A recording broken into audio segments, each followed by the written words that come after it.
الحمد لله نحمده ونستعينه ونستغفره ونؤمن به ونتوكل عليه ونعوذ بالله من شرور أنفسنا ومن سيئات أعمالنا من يهده الله فلا مضل له ومن يضلل فلا هادي له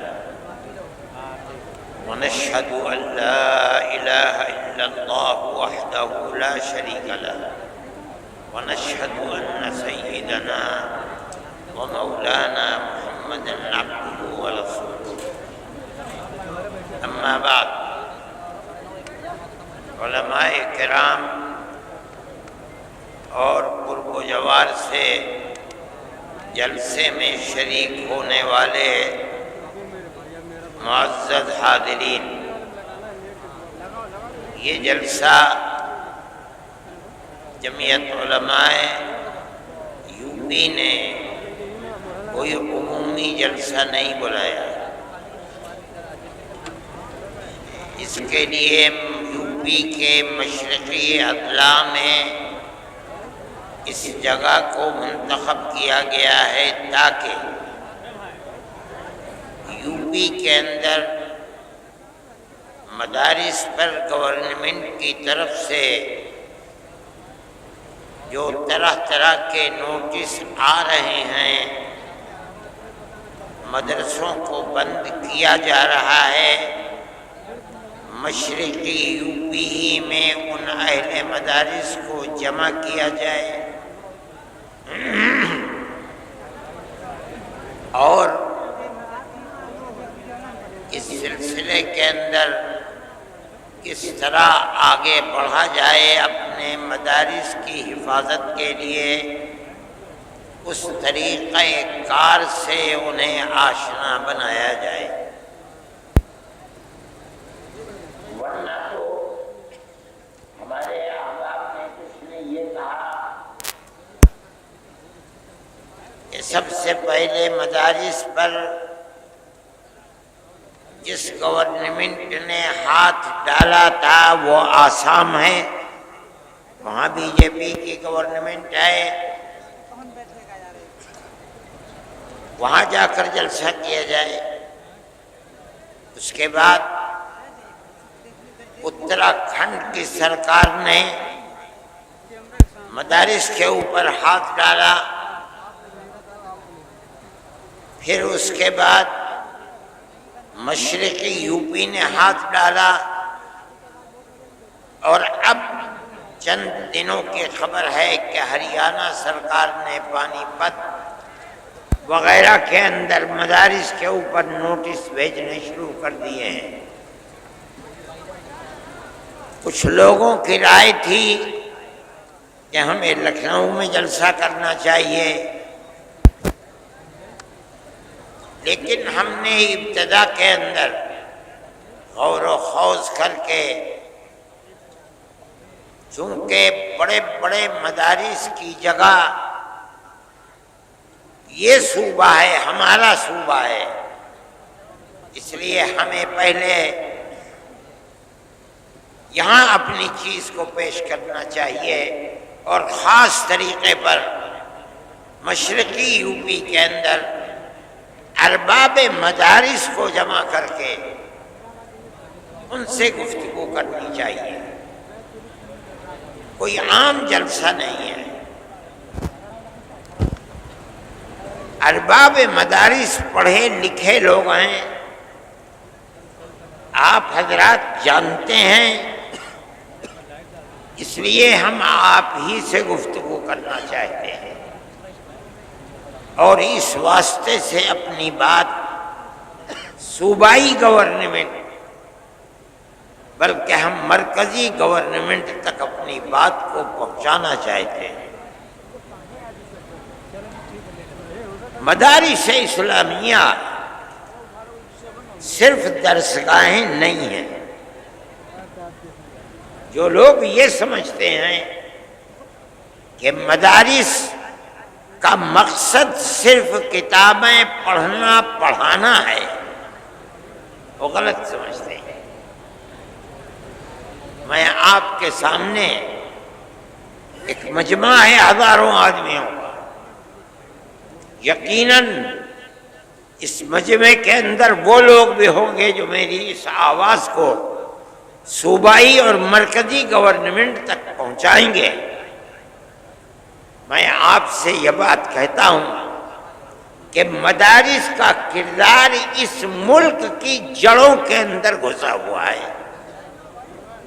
اگر کوئی نہیں مانتا تو اس کا مطلب یہ ہے کہ وہ ملک کی تاریخ سے ناآشنا اور ناواقف ہے۔ میں آپ سے کہہ رہا ہوں، ہو سکتا ہے اس سے پہلے کسی نے نہ کہا ہو، یہ ہمت نہ کی ہو۔ اس ملک کے اندر جس میں 250 سال تک اس ملک کا ہندو، مسلمان، جین، بدھ، ہر آدمی کے گلے کے اندر انگریز کی غلامی کا طوق پڑا ہوا تھا۔ ہر آدمی غلام تھا۔ اگر کسی جگہ سے آزادی وطن کے لیے جہاد کی آواز نکلی ہے وہ مدرسہ ہے۔ سب سے پہلا آدمی 1803 کے اندر جس دن انگریز نے کہا کہ ملک بادشاہ کا اور جنتا اللہ کی، لیکن حکومت آج سے ایسٹ انڈیا کمپنی کی ہے، سب سے پہلی آواز اس بات کی کہ ملک غلام ہو گیا اور آزادی وطن کے لیے جہاد کرنا ہر مسلمان اور ہر ہندوستانی کا فرض ہے۔ ایک عالم دین کی آواز تھی جو حضرت شاہ ولی اللہ محدث دہلوی کے بیٹے اور ان کے بیٹوں میں سب سے زیادہ علم جن کے دماغ اور سینے کے اندر پیوستہ شاہ عبدالعزیز صاحب محدث دہلوی، ایک مدرسے کے اندر دلی میں جس کو لوگ ان کے دادا کے نام پر رحیمیہ مدرسہ کہتے ہیں، آج بھی وہ کلا محل کے اندر اس مدرسے کی باقیات موجود ہیں۔ اس مدرسے سے آواز نکلی تھی کہ ملک غلام ہو گیا، ہندو غلام ہے، مسلمان غلام ہے، اکثریت غلام ہے، اقلیت غلام ہے، ہمیں جہاد آزادی کرنا ہمارا مذہبی طریقہ ہے۔ مدرسے کا یہ کردار ہے۔ اس مدرسے کو لٹوا دیا گیا، نام و نشان مٹ گئے، لیکن شاہ عبدالعزیز صاحب کو زہر دے دیا گیا، دلی سے نکال دیا گیا، لیکن وہ ایسا مرد مجاہد تھا کہ سب کچھ برداشت کیا مگر اس سے پیچھے نہیں ہٹے۔ یہ ایک مدرسے سے نکلنے والی آزادی۔ میں کہتا ہوں کہ آج جن مدرسوں کے اندر تالے لگائے جا رہے ہیں یہی مدرسے تھے، سب سے پہلا مدرسہ دلی کا مدرسہ تھا۔ اس نے غلامی کے خلاف آواز نکالی اور اتنے بڑے بڑے افراد کو پیدا کر دیا جنہوں نے 150 سال کی محنت کے بعد ملک کو آزاد کرا دیا۔ کہتا ہوں میری سمجھ میں نہیں آتی آج ان مدرسوں کو یہ کہا جائے کہ یہ دہشت گردی کا اڈا ہے۔ جو پڑھایا جا رہا ہے وہ دہشت گردی پڑھائی جا رہی ہے۔ اس کا مطلب ہے کہ وہ ایسے جاہل اور بیوقوف ہیں کہ انہیں ملک کی تاریخ کا کچھ پتہ نہیں ہے۔ پھر آپ دوسری جو سب سے بڑی چیز ہے وہ مساجد کے اوپر ہے، بلڈوزر چلائے جا رہے ہیں، جاہل ہیں، لوگ نہیں جانتے۔ حضرت شاہ عبدالعزیز صاحب نے مرکز مسجد کو بنایا تھا اور ایک اپنے خاندان کے شاہ اسماعیل شہید اور ایک آپ کے قریب رائے بریلی کے حضرت مولانا علی میاں صاحب رحمۃ اللہ علیہ کے آباء و اجداد میں جو ان سے متعلق تھے شاہ عبدالعزیز سے، ان دونوں کو جہاد آزادی وطن کے لیے کھڑا کیا۔ لوگ نہیں جانتے، اور مرکز ایک مسجد کو بنایا دلی کے اندر، اس کا نام تھا اکبری مسجد، جس کو شاہ جہاں کی بیٹی اکبری بیگم نے اس مسجد کو تعمیر کیا تھا۔ اس مسجد کو سید اسماعیل شہید رحمت اللہ علیہ کی تحریک کے لیے مرکز بنایا گیا، وہ تحریک یہیں سے چلی ہے۔ ان مسجدوں کو کہا جاتا ہے کہ ان کے اندر تالے بند کرو، بلڈوزر سے ان مسجدوں کو گرا دو۔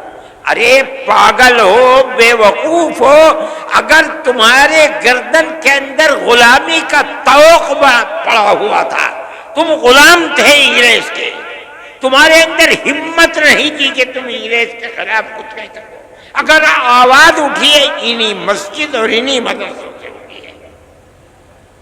آج لوگ نہیں جانتے، انگریز نے اس مسجد کو جو اکبری بیگم شاہ جہاں کی بیٹی کی بنائی ہوئی تھی، ان کی تحریک کے خلاف اس کو تہس نہس کر دیا، دفن کر دیا۔ وہ پارک ہے، ایڈورڈ پارک اس کا نام تھا، آج سبھاش اس کا نام ہے۔ دنیا نہیں جانتی، جن مدرسوں کو اور مسجدوں کو تم بلڈوزر چلا کر برباد کر رہے ہو، یہی ملک کی آزادی اور غلامی سے نکالنے کی بنیادیں تھی، لوگ نہیں جانتے۔ میں یہ کہتا ہوں کہ کس بنیاد کے اوپر تم ان کی مخالفت کرتے؟ یہی مدرسے تھے کہ اس کے بعد جب تم نے ان مدرسوں کو برباد کرا دیا، انگریز نے برباد کیا، تحریک اپنی جگہ پر رہی، ختم نہیں ہوئی۔ حضرت شاہ اسماعیل شہید رحمت اللہ علیہ،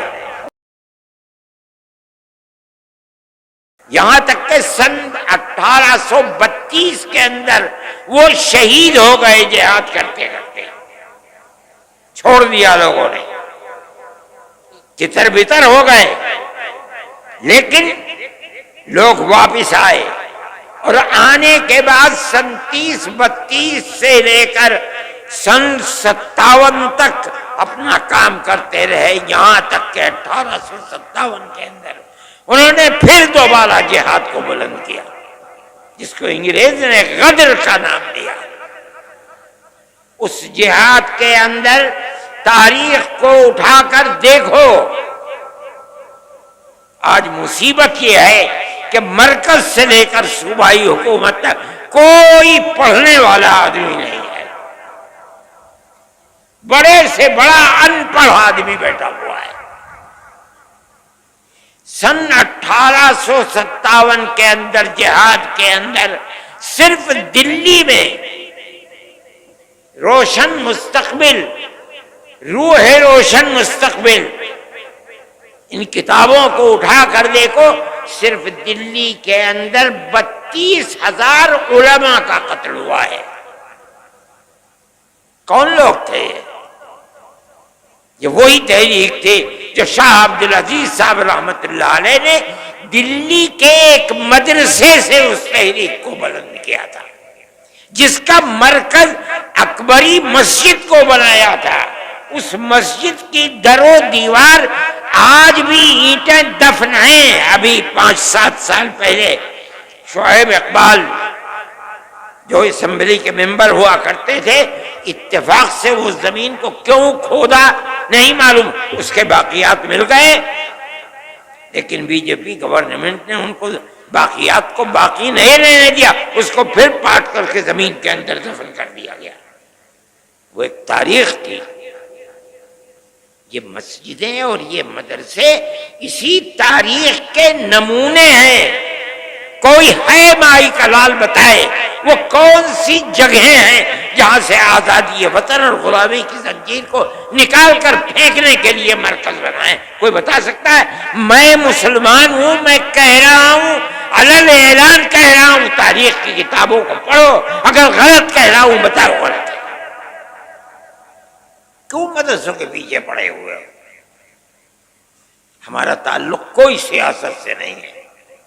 پھر دیکھیے، جب 1857 کے اندر 2 لاکھ مسلمان شہید کر دیا گیا، ابھی 1-1.5 مہینہ پہلے، بلکہ 1 ہی مہینہ ابھی ہوا ہے کہ جب وقف کے مسئلے کے اندر پارلیمنٹ کے اندر گفتگو ہوئی تو ایک ہندو، بڑی بہترین اردو بولنے والا، میرے اس کے باپ سے تعلقات تھے، جو آسام کا چیف منسٹر تھا، اس کا بیٹا ہے گوگوئی، اس نے تقریر کی، پارلیمنٹ میں کہا کہ 2 لاکھ مسلمانوں نے اپنی جان آزادی وطن کے لیے دی ہے۔ ان لوگوں کے نام لیے جنہوں نے آزادی وطن کے لیے اپنی جان کو قربان کیا ہے، اور یہ ایک حقیقت ہے۔ نتیجہ کیا ہوا اس کا؟ ملک آزاد ہوا۔ کیسے کیسے افراد پیدا کیے۔ دارالعلوم کی بنیاد اسی پر بنی ہے۔ جب 1857 میں خدا کی قدرت، آزادی وطن کے لیے جو لوگ کھڑے ہوئے تھے انگریز کے خلاف، ان کے حق میں فیصلہ اللہ کا نہیں تھا، ناکام ہو گئے۔ بچے گھروں کے اندر، باپ شہید کر دیا گیا، کوئی نام لینے والا نہیں ہے، گھر میں کچھ نہیں ہے، بچے بھیک مانگنے کے لیے باہر ہیں، ماں اپنی عزت کو بچائے ہوئے گھر کے اندر بیٹھی ہوئی ہے۔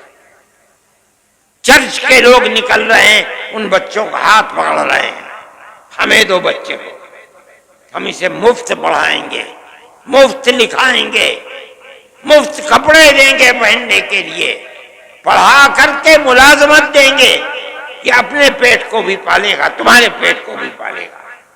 اس صورتحال کو جب عام معافی کا اعلان ہوا اور ان مدرسوں کا بنیادی کردار رکھنے والے حضرت نانوتوی اور حضرت گنگوہی اور ان کی جماعت نے دیکھا تو بیٹھ کر میں مدرسوں کے بنانے کا فیصلہ کیا، اور ٹھیک 9 سال کے بعد سن 1866 کے اندر دارالعلوم کی بنیاد ڈال دی۔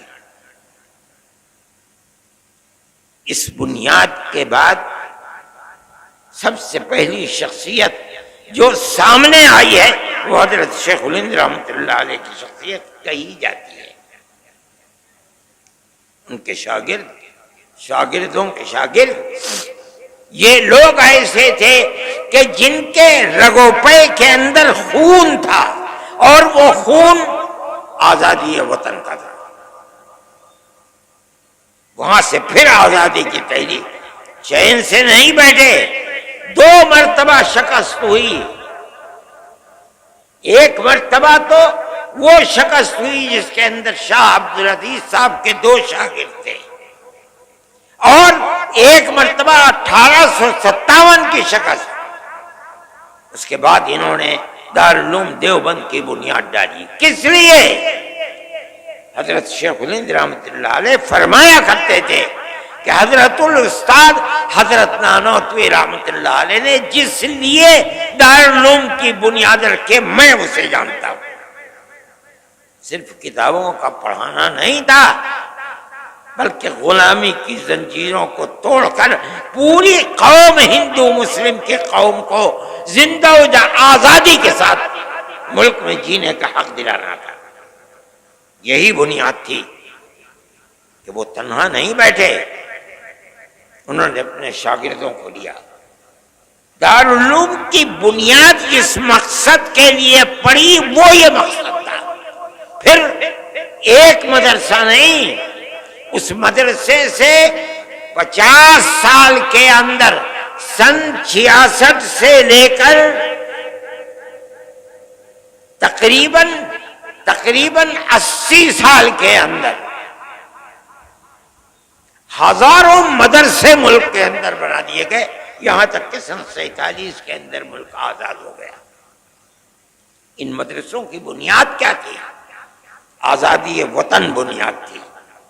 غلامی کی زنجیروں کو توڑنا تھا، یہی بنیاد تھی کہ حضرت شیخ الہند رحمۃ اللہ علیہ نے آخری سانس ملک کی آزادی کے لیے انہوں نے اور ان کے شاگردوں نے، مفتی کفایت اللہ صاحب شاہجہاں پوری، حضرت مدنی، انور شاہ کشمیری، اور اس کے بعد ان کے شاگرد، یہاں تک کہ ملک سن 47 کے اندر آزاد ہو گیا۔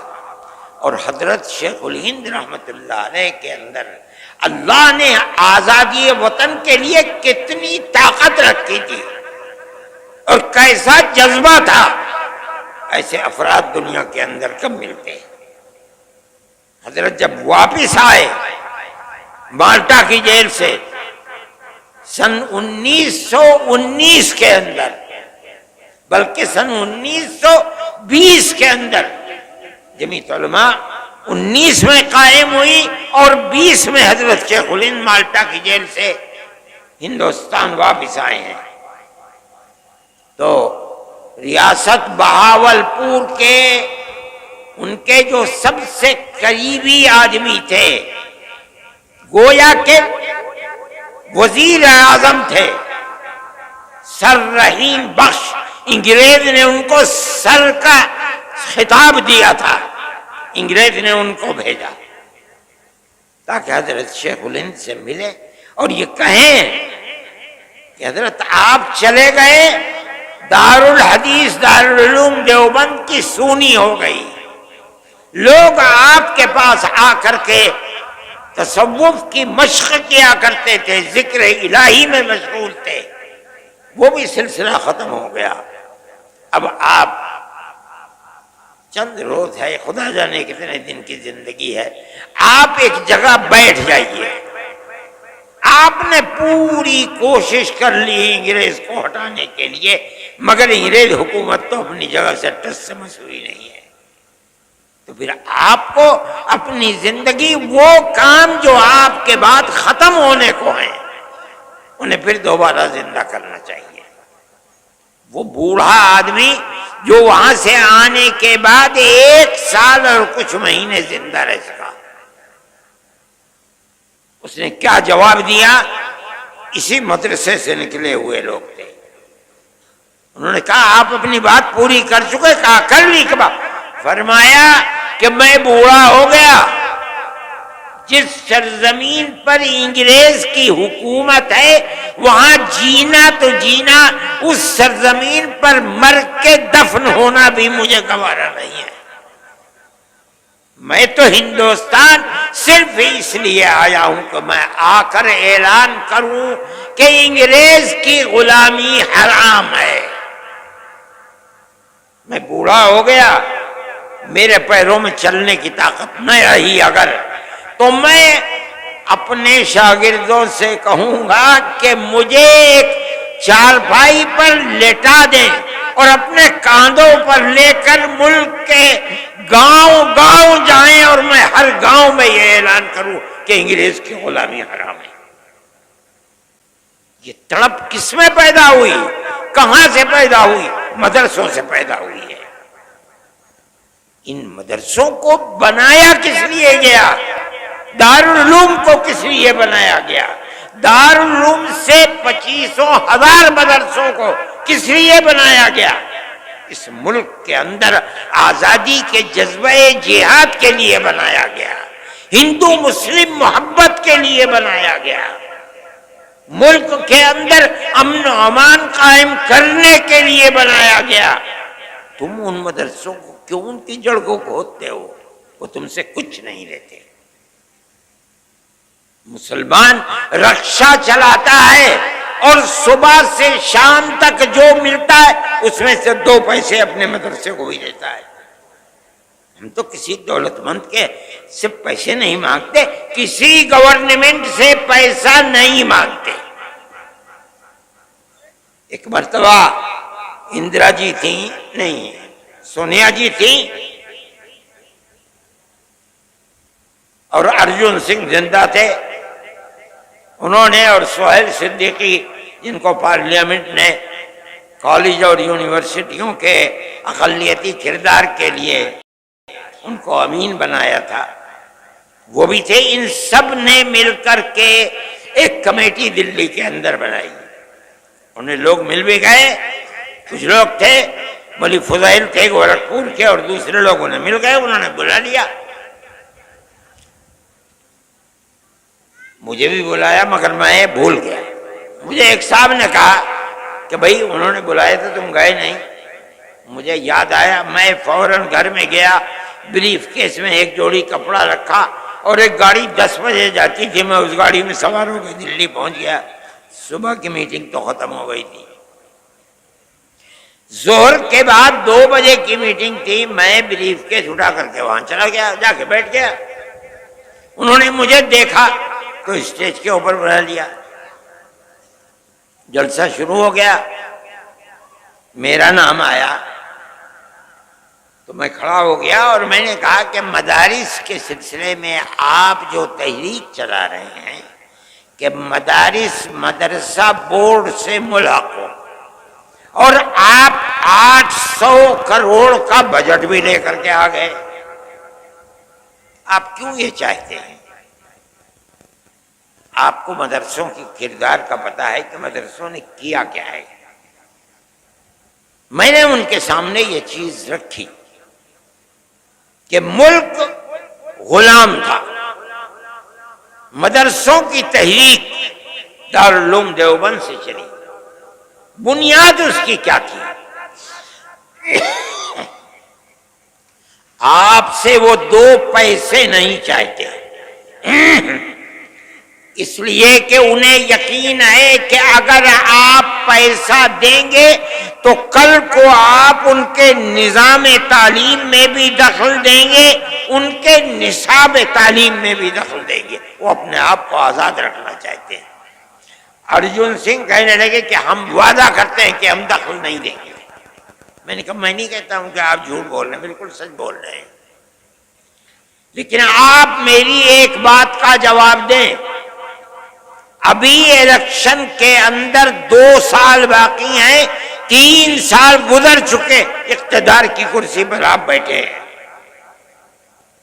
آپ کہہ رہے ہیں کہ ہم دخل نہیں دیں گے، کیا آپ مجھے گارنٹی دے سکتے ہیں کہ 2 سال کے بعد جو اگلا الیکشن ہوگا آپ ہی جیت کر آئیں گے؟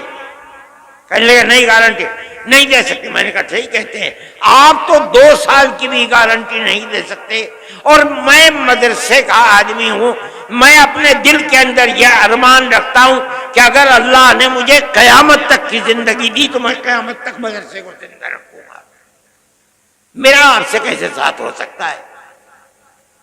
اس لیے میں جمعیت علماء کے پلیٹ فارم سے کہتا ہوں، ہم کل بھی مخالف تھے گورنمنٹ کی مدد کے، آج بھی مخالف ہیں، اور جب تک زندہ رہیں گے مخالفت کرتے رہیں گے۔ ہمیں آپ کی کیا ضرورت ہے؟ مدرسہ ہماری دنیا نہیں ہے، ہمارا دین ہے۔ جس طرح مسجد ہمارا دین ہے، اسی طرح مدرسہ بھی ہمارا دین ہے۔ اگر مسجد میں نماز پڑھی جاتی ہے، مدرسے میں نماز پڑھنا سکھلایا جاتا ہے۔ اگر مسجد میں قرآن پڑھا جاتا ہے، مدرسے میں قرآن پڑھنا سکھلایا جاتا ہے، دونوں ایک چیزیں ہیں۔ جب ہم مسجد میں آپ سے کوئی مدد نہیں لیتے، ہم مدرسے میں کیوں آپ سے مدد لیں؟ ہم نہیں آپ سے مدد لینا چاہتے ہیں۔ میں نے یہ بات کہی، میرے آدمی تھے وہاں بہت، لیکن صبح سے جو سن رہے تھے سب خاموش بیٹھے ہوئے تھے۔ میرے بعد ایک اور صاحب کھڑے ہوئے، پہلے تو انہوں نے یہ کہا کہ آپ نے مجھے وقت دیا اور ارشد کے بعد وقت دے دیا۔ میں نے کہا آپ مطمئن رہیں، آپ نے میری بات سنی ہے، میں آپ کی بات سنوں گا، کوئی میں نقد نہیں کروں گا، میرے اندر یہ ہمت ہے۔ انہوں نے بولنا شروع کیا، تھوڑی دیر کے بعد جیسے انہوں نے کہا کہ مدرسوں نے اپنے کردار کو ختم کر دیا، بس وہ تو سارے لوگ کھڑے ہو گئے اور نکالو اور مارو اور بھگا دو یہاں سے۔ میں نے سہیل صدیقی کے اوپر ہاتھ رکھا، میں نے کہا بھئی اچھا میں جا رہا ہوں، پکڑ لیا مجھے، خدا کے لیے مت جاؤ، اس مجمع کو قابو میں نہیں کر پائیں گے۔ میں نے انہیں سمجھایا، وہ بیٹھ گئے۔ میں یہ بات کہتا ہوں کہ گورنمنٹ کی طرف سے کوئی بھی ایسی بات جو مدرسے اور مسجدوں کے اوپر کوئی زنجیر باندھنے کی چیز ہے، کیوں ہو رہا ہے؟ مدرسوں نے تو اس ملک کی آزادی کے لیے سب سے پہلی آواز مدرسوں نے اٹھائی ہے۔ وہ مسجد جس کو انگریز نے مکمل تباہ کر دیا، اکبری مسجد، کیا ہوا تھا وہاں؟ غلامی کی زنجیر کو توڑنے کی تحریک وہاں سے چلی تھی۔ آج بھی اگر زمین کو کھودو گے ایڈورڈ پارک کی تو وہاں سے وہ ان کی دیواریں مل جائیں گی۔ آج انہی مسجدوں کے لیے یہ صورتحال چل رہی ہے، کیسے قابل قبول ہو سکتی ہے؟ ہم یہ سمجھتے ہیں کہ ملک کے اندر جو چیز جو ذہن پنپ رہا ہے وہ اس ملک کو تباہی کی طرف لے کر کے چل رہا ہے۔ ایک چیز نہیں ہے، مدرسے اور مسجدوں کا مسئلہ ہے۔ اسلام کے خلاف جو تحریکیں چل رہی ہیں وہ تحریکیں انتہائی بدترین تحریکیں ہیں۔ سب سے پہلا مسئلہ ہے طلاق، ہم اس کے اوپر خاموش رہے، ہم گورنمنٹ پہ کے مقابلے میں نہیں آئے۔ ہم نے یہ سوچا کہ بھئی ایک چیز ہے، چلو جس کے دل کے اندر ایمان ہے وہ اسلام کے قانون پر عمل کرے گا، جو کورٹ میں جائے گا کورٹ اس کے لیے فیصلہ کرے گا۔ لیکن اس کے بعد اسلام کے نظام کو درہم برہم کرنے کے لیے آگے آ گئے۔ اتراکھنڈ کے اندر یہی صورتحال چل پڑی۔ پھر چلیے اتراکھنڈ کے اندر چل رہی تھی، مرکزی گورنمنٹ نے اس کے سلسلے میں تمام ادیان کو ملا کر کے ایک نیا دین بنانے کی بات کو شروع کر دیا۔ ہم دستور کے اندر جو ہندوستان کا دستور ہے، جمعیت علماء، ہمارے اکابر شیخ الہند مولانا ابوالکلام آزاد، مولانا حفیظ الرحمان صاحب، جو لوگ پارلیمنٹ کے اندر گھسے ہوئے تھے، اور جمعیت علماء برابر جیسے جیسے آزادی وطن کی چیز سامنے آ رہی تھی ہمیشہ عہد لیتی چلتی تھی، ہم سے وعدہ کرو کہ ملک آزاد ہوگا، جو گورنمنٹ بنے گی، جو دستور بنے گا وہ سیکولر دستور ہوگا۔ اور کانگریس ہم سے وعدہ کرتی چلتی تھی۔ میرے پاس تحریریں موجود ہیں کہ جن کے اندر موتی لال نہرو، جواہر لال نہرو، گاندھی جی، کانگریس کی ورکنگ کمیٹیوں کی تجاویز ہیں۔ وہ کہتے ہیں کہ ہم یقین دیتے ہیں کہ مسلمانوں کا مذہب، مسلمانوں کے اوقاف، مسلمانوں کی مسجدیں، مسلمانوں کے امام باڑے، ان کی زبان، ان کا کلچر، ایک لمبی فہرست، ہر چیز محفوظ رہے۔ ان کا آزاد ہو گیا۔ آزاد ہونے کے بعد ملک کا دستور بنا۔ ایسے لوگ تھے جو یہ کہتے تھے کہ ملک آزاد ہوا، لیکن مسلمانوں نے اسلام کے نام کے اوپر ایک ٹکڑا ملک کا لے لیا، اس لیے اب ملک کا دستور ہندو دستور ہوگا، انہوں نے لے لیا۔ جمعیت علماء تھی جو لے کر کے بیٹھ گئی۔ ہم نے ملک کو تقسیم نہیں کرایا، ہمارے اوپر جوتوں کے ہار ہمارے گلوں کے اندر پڑے، ہمیں مارا گیا، لیکن ہم نے جس چیز کو صحیح سمجھا تھا، ملک کی تقسیم کی مخالفت کی۔ ہم پاکستان نہیں گئے، اگر ملک کی تقسیم پر دستخط کیے تم نے دستخط کیے، ہم نے دستخط نہیں کیے۔ اگر قصور ہے تمہارا قصور ہے، ہمارا قصور نہیں ہے۔ شریف لوگ تھے، اس چیز کو سمجھے۔ جمعیت علماء کی اس تحریک کی بنیاد کے اوپر مجبور ہوئے اور ملک کا دستور سیکولر دستور بنا۔ دفعہ 25، 26، 29 لا کر رکھی گئی، جن کا حاصل یہ ہے کہ ملک کی ہر اقلیت کو، چاہے وہ زبانی اقلیت ہو چاہے مذہبی اقلیت ہو، اپنے مذہب کے مطابق اپنے ادارے بنانا، ادارے بنا کر چلانا، ہر چیز جائز ہے اور بلا کسی کھٹکے کے جائز ہے۔ یہ وہ ہے دستور جو دستور ہے ملک کا، اور یہ سیکولر دستور ہے۔ اسی بنیاد کے اوپر مسلمان زندہ ہے۔ آج فرقہ پرست طاقتیں دستور کی ان شقوں کو کاٹ نہیں سکی ابھی تک، لیکن اس کے خلاف کام کر رہے ہیں۔ کس بنیاد پر ہماری مسجدوں کو توڑا جا رہا ہے؟ آپ کو ہمارے مدرسوں سے کیا لینا ہے؟ ہمارے مدرسے کے اندر پڑھنے والے کوئی احتجاج نہیں کرتے، بسوں کو آگ نہیں لگاتے، ریلوں کو آگ نہیں لگاتے، کوئی جھگڑا نہیں کرتے۔ امن لوگ نے 25 لاکھ اس میں جمع کیے، 25 لاکھ یا 20 لاکھ، باقی اور کے بارے میں اختلاف ہو گیا۔ وہ کہتے تھے 60 کروڑ روپیہ دینا پڑے گا۔ اس کے بعد پھر بات چیت ہوئی تو وہ گر کر کے 1 کروڑ 60 لاکھ کے اوپر آ گیا۔ دارالعلوم نے 25 لاکھ دے دیا، ابھی تک فیصلہ نہیں ہوا ہے۔ میں یہ کہتا ہوں کہ پچھلی گورنمنٹوں نے ملک کے اندر رہ کر کے جن چیزوں کے اندر آزادی دی، اگرچہ وہ قانون کے خلاف دی، نہیں پوچھا کہ مسجد کس زمین پر بن رہی ہے، کیا ہو رہا ہے۔ اگر یہ بات ثابت ہو جاتی ہے آج کہ یہ گورنمنٹ کی زمین ہے اور مسجد کی زمین نہیں ہے، انہیں توڑنے کا حق ہے۔ اگرچہ آپ کو دستوری اعتبار سے یہ حق ہے کہ آپ مسجد بنائیں، لیکن یہ مطلب نہیں ہے کہ آپ گورنمنٹ کی زمین پر مسجد بنا لیں، گورنمنٹ کی زمین کے اوپر مدرسہ بنا لیں۔ اگر آپ بنائیں گے تو آپ کو لوہے کے چنے چبانے پڑیں گے۔ میں اپنے ساتھیوں سے بھی کہتا تھا کہ اس موضوع کے اوپر گفتگو کریں۔ آپ مدرسہ بنائیں، اپنی زمین پر بنائیں، مدرسے کی زمین پر بنائیں، مسجد بنائیں، اپنی زمین پر بنائیں، مسجد کی زمین پر بنائیں، وقف کریں اس کو۔